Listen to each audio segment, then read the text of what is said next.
Hey, what are you doing? How are you? I enjoy your face. I think you enjoy your face too, otherwise you wouldn't be walking around with it on your face. So enjoy it, because it doesn't last. Trust me, look at this. This used to be an okay face. About maybe, I don't know, 30-something years ago? 40 years ago, something like that? It was an okay face. Look at it now. So enjoy your fucking face while you have it, because very soon, it looks like this. You can't stop it either, unless you go and have surgery and stuff. But just be aware. Like if you like your face now and it's all good and you're good looking and you got a good face and you're walking around,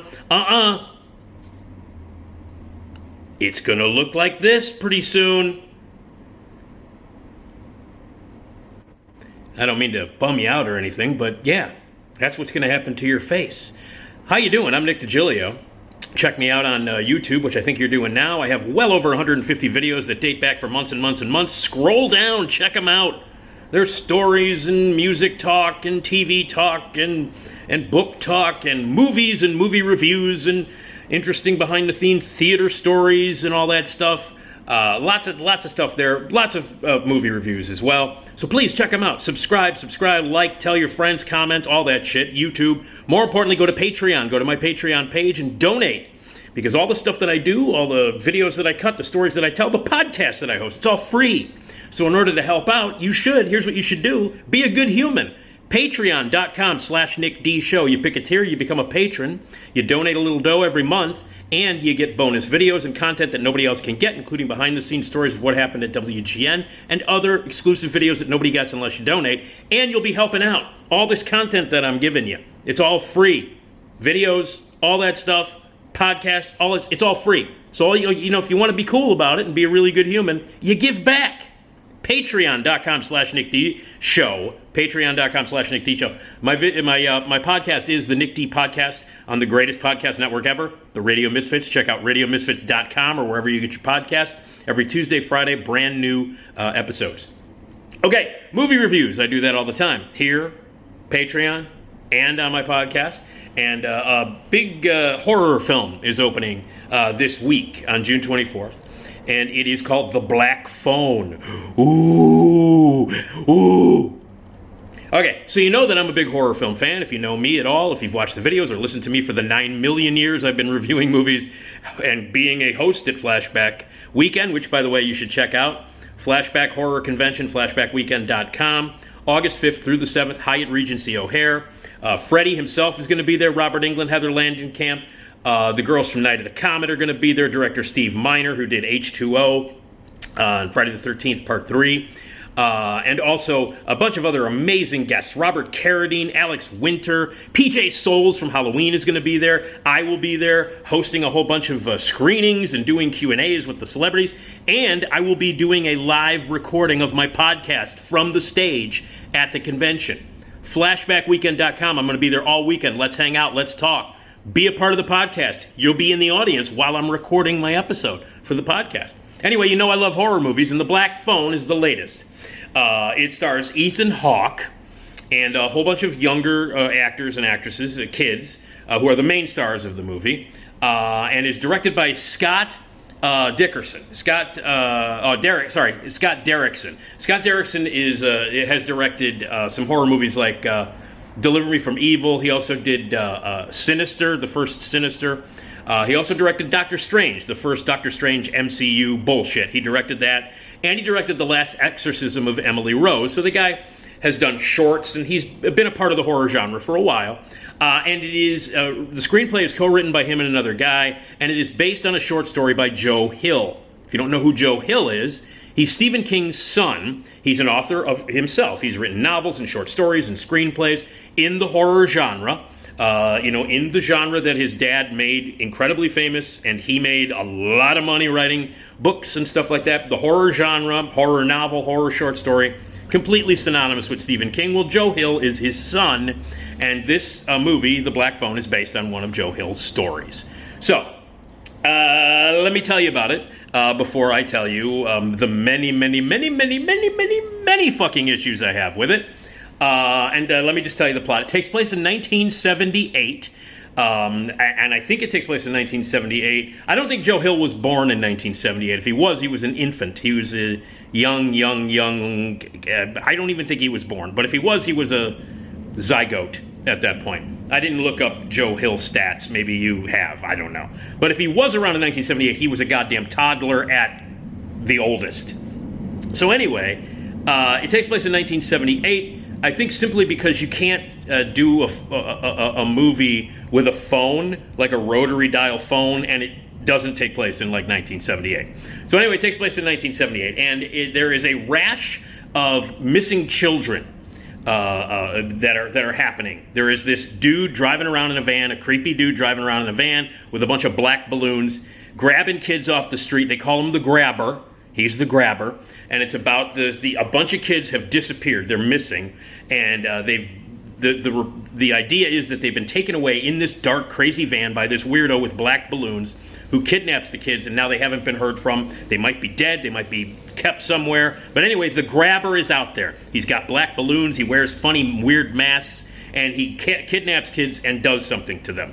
So this is happening right now while these two kids, this brother and this sister, 13-year-old kid and his little sister, a couple of years younger than her, maybe 11 years old, played by Mason Thames, or Thames if he has the British pronunciation of the river, and Madeline McGraw. They play this brother and sister. The mother is dead, and apparently she had psychic powers or something, and their father is played by Jeremy Davies, who you remember from a bunch of stuff, including Lost, and Justified.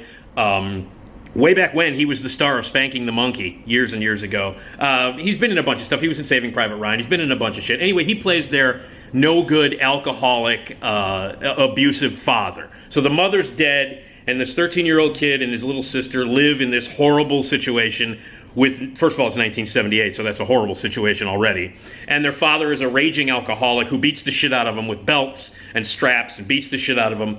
And the little girl, the younger sister, she also has psychic abilities. She can dream, and her dreams come true, or she can tell the future by what she has in her dreams. And her father doesn't want her to have that power anymore because her mother had it. And so he's drunk, he drinks vodka, she drops vodka bottles, in rebellion against him. He's a fucking souse, and he beats the shit out of both of them. And it's a very abusive, horrible relationship that these two kids have to live with their drunk-ass, alcoholic father and their dead-ass mom. And they go to school, and there are bullies at school. They get the shit beat out of them. The kid gets the shit beat out of him all the time. The boy gets the shit beat out of him every day by these bullies, except there's one kid who stands up to them, and he's this Mexican kid. You know he's Mexican because he says certain words, and he wears a Cheech and Chong t-shirt. So you know he's Mexican, because who else would wear a Cheech and Chong t-shirt in 1978? By the way, that Cheech and Chong t-shirt that he's wearing in the movie was not available in 1978. I don't mean to blow the continuity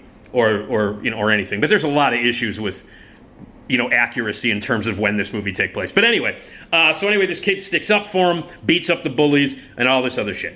So, meanwhile, kids are getting captured, okay? And they're getting taken off the street by this weirdo called the Grabber, played by Ethan Hawke, who wears all these crazy masks. So you can't really see his face. So for most of the movie, Ethan Hawke is behind these crazy masks for like 90% of his scenes. And he's a supporting role in the movie. He's not the lead, obviously. The kids are the lead. But anyway, for most of the movie, he wears these masks. And the masks are awesome. The masks are designed by Tom Savini. Yes, legendary makeup, special effects, prosthetic makeup designer. Incredible Tom Savini. He does the masks. And the masks, by the way, are the best part of the movie. So he wears these masks, grabs these kids, leaves behind these black balloons, throws them in the back of a van, and then throws them in. He kidnaps these kids and then throws them in a basement. And then eventually, maybe they're dead, maybe they're not. You don't know. And then the main kid, the 13-year-old kid who's been picked on, who at the beginning of the movie, there's a baseball game where he couldn't strike out this kid. He gives up a home run to this kid, and that kid ends up getting kidnapped by the Grabber. And then he's just shy. He doesn't like the girls don't like him. The kids all beat him up. He's a little shy 13-year-old kid his little sister is a foul-mouthed weirdo. And so they have a rough against. And then finally he gets kidnapped. So finally something happens in the movie. The Grabber grabs him. Ethan Hawke grabs this kid, Mason Thames, and throws him in a basement with a mattress, a black phone on the wall, and a toilet. And that's basically it. and this kid finds out that all the kids that have been missing are now dead, and they're calling him on this black phone supernaturally as he's being held in the basement by Ethan Hawke. He begins to have conversations with these ghosts, these kids that have been kidnapped in the past. They speak to him through this black phone in this basement where he's being held. So the ghosts of all these kids give him advice on how to get out of there. They almost made it out, but they didn't. How to deal with Ethan Hawke's crazy-ass character, and give him advice on hopefully that he can make it out, because all of these other dead kids wanted to make it out. They couldn't, but they keep contacting this kid through the black phone to give him advice on how to fight Ethan Hawke and get out of that basement and be free. Meanwhile, on the outside, he's missing. The younger sister is psychically talking to God, trying to get God to give her dreams in order to get clues to help find her brother. Meanwhile, the father, drunk. The cops are doing investigations all over the place. The two cops are doing investigations throughout the town and everything. So ultimately, that's what it is. The kid is trapped in the basement. He's been captured by Ethan Hawke, weirdo, wearing a mask, and ghosts from these dead kids keep calling up the kid to help him get out of this basement. And then the cops and everybody are looking for him. So that's the plot of the movie. Okay, so there are a lot of supernatural elements in it. There are a lot of other things that are based. There's a lot of shit going on in this movie, and in my opinion, way too much shit. Way too much. It's a mess. There's a lot of stuff. It's just overflowing with messy nonsense that doesn't even need to fucking be there. This seems to me like a first draft screenplay. There's so much shit in it. There is a subplot that involves the grabber's older brother, played by Ziggy Zabatka from The Wire. James Ransone is his name, but he's always going to be Ziggy from The Wire. So Ziggy from The Wire plays the coke-sniffing older brother of Ethan Hawke, and there's some connection between what's happening in the house and Ethan Hawke is and then the kids, and there's all kinds of very sort of Stand By Me-ish and very, very dazed and confused moments in the movie with music cues that are taken directly from Dazed and Confused and other things. And there's the supernatural element is added in. The little girl is psychic. She's got crazy dreams. The mom was psychic. She's trying to contact. And then all these ghosts are calling on this supernatural phone. All these kid ghosts are saying, here's how to fight. Here's how to get out of the basement. So there's all this supernatural shit that's happening along with the very real subplot of kids being kidnapped and tortured and being missing, something that happened, it still happens today, but it happened a lot in the 70s, especially around 1978. I was 13 in 1978. I was the age of the main character in this movie in 1978, and I remember that kind of shit happening. There were warnings. There were sometimes there were warnings and stuff like that. Sometimes we would have to be walked to school because there were weirdos out there grabbing kids and throwing them into basements. So it really did happen, and that's scary enough. One of the major issues I have with this movie is that missing kids and kids being kidnapped by a weirdo with black flags. That's a great band when Henry Rollins isn't in it. But anyway, black balloons being kidnapped and stuff. That's scary enough. All of this shit with the psychic mom, the dead mom, and the alcoholic father, and the supernatural ghosts calling the kid. That doesn't even need to be there. You could have made a really terrifying, really realistic, very scary 1978 era movie about being a kid kidnapped by a weirdo played by Ethan Hawke. All of the stuff in the movie that involves the very realistic, non-supernatural element of Ethan Hawke, of the kidnapping, of the kid trying to get out, all of that stuff works. It all works. Ethan Hawke is fucking great in this movie. You barely see his face. By the way, he's having a blast in this movie. Playing the grabber, playing the weirdo. He is just having a blast. And as a result, it's a joy to watch him in this movie. And the masks are creepy. Again, Tom Savini made the varying weirdo masks. They're all great. They're all creepy. All the stuff with him, walking into the basement to the room where the kid is, the cellar where he's being kept, dropping off some breakfast or some food, or talking to him, or daring him to come upstairs where he sits in a chair in the kitchen with a whip in his hand, with a belt in his hand, ready to whip the kid, wearing the mask.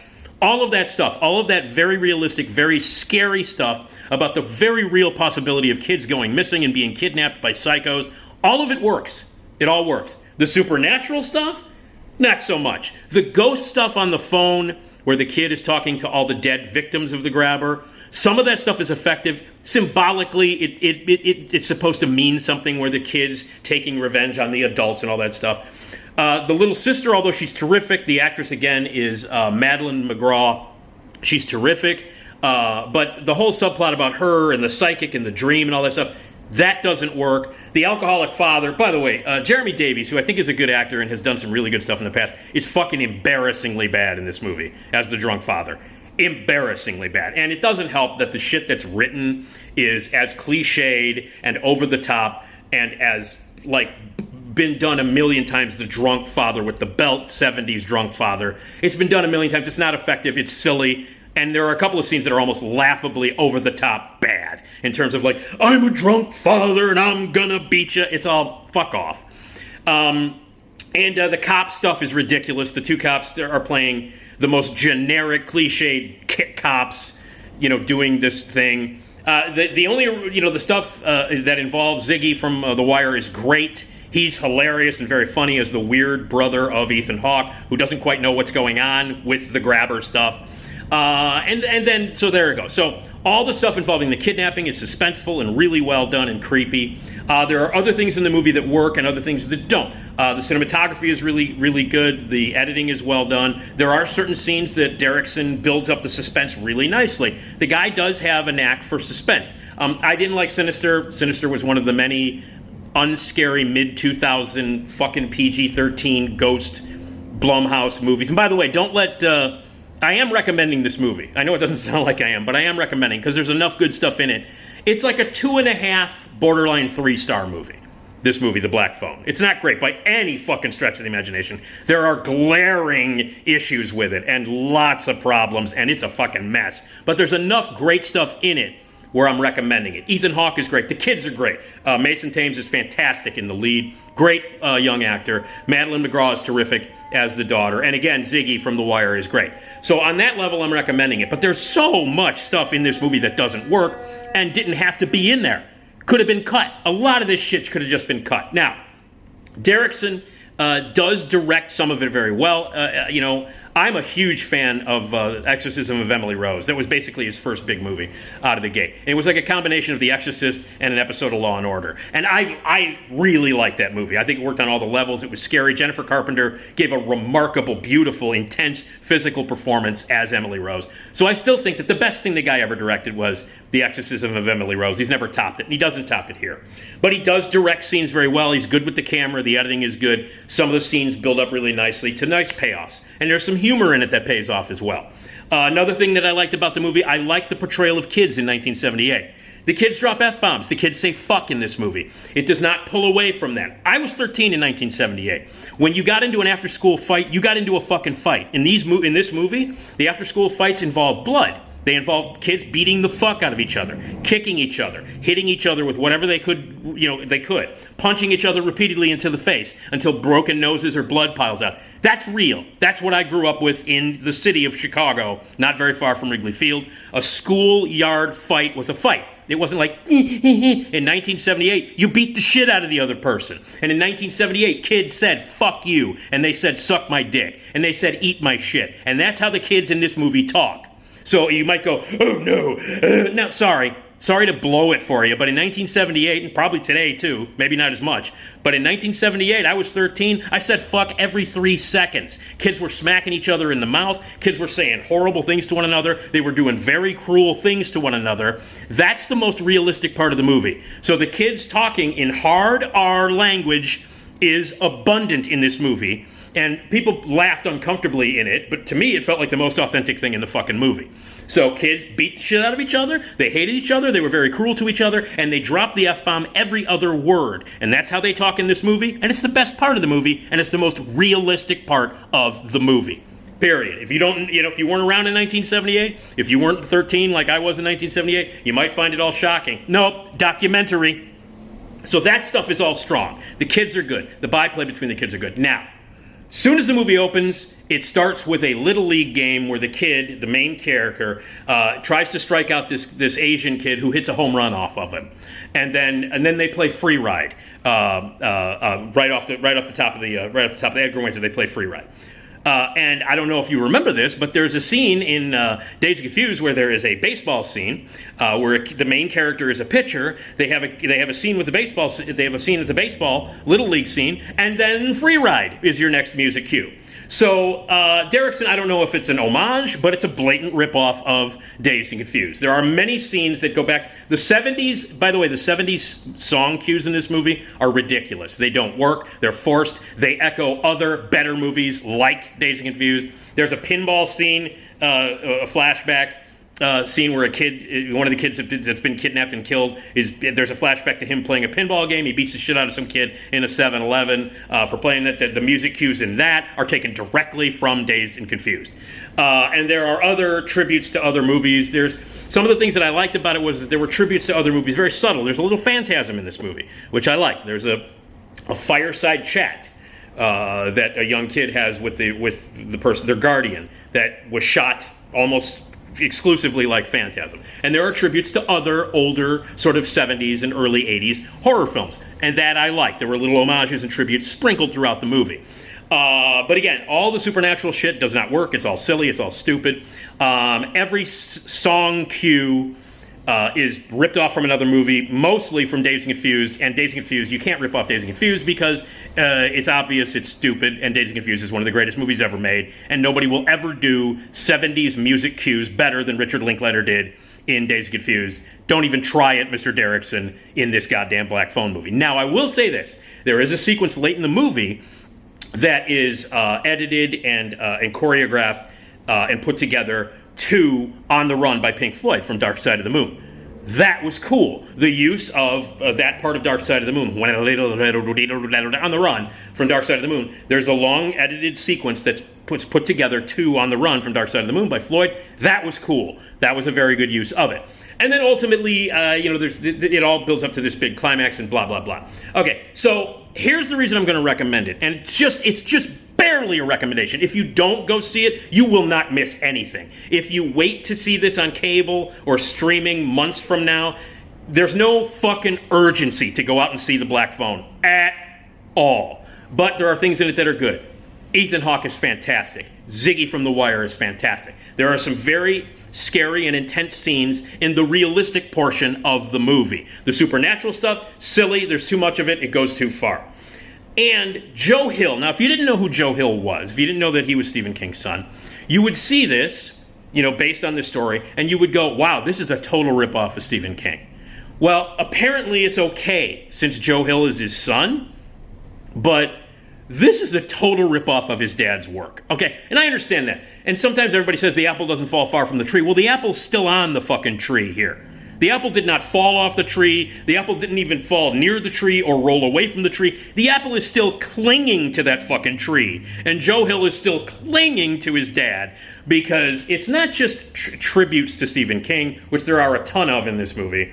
You could point out, there are so many stories that you can do, like The Body, It. There's a ton of It. It's a yellow raincoat. I kept expecting Pennywise to show up. There's a whole bunch. There's Carrie, all the telekinetic shit that he wrote, all of that. It was like a greatest hits. It was like Joe Hill said, I'm going to take the greatest hits of my dad, mix it all up in a blender, and then spew it out.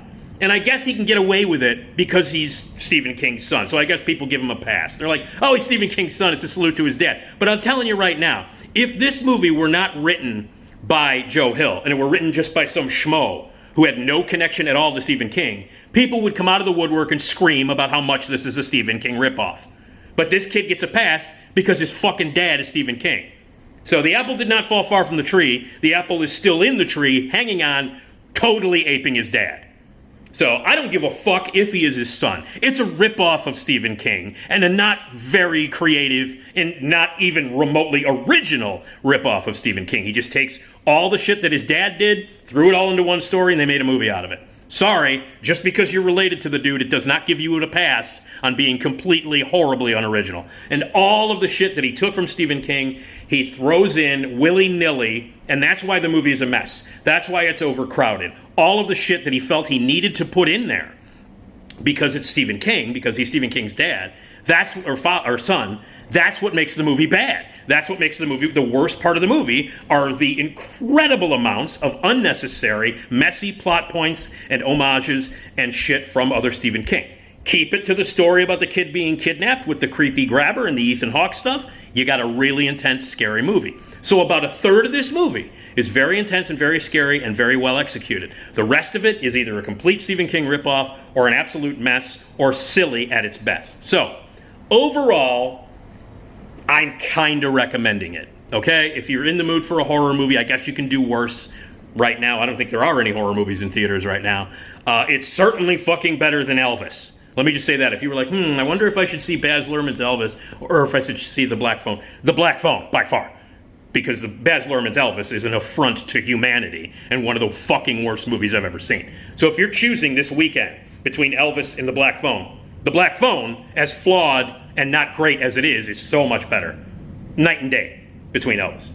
So, Black Phone. I wasn't very impressed with it. There are elements that I thought. Ethan Hawke is fantastic. The kids are good.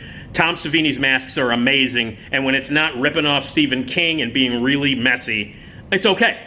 So, The Black Phone. That's as wishy-washy a review as you can get, right? I don't know. Make up your own fucking mind.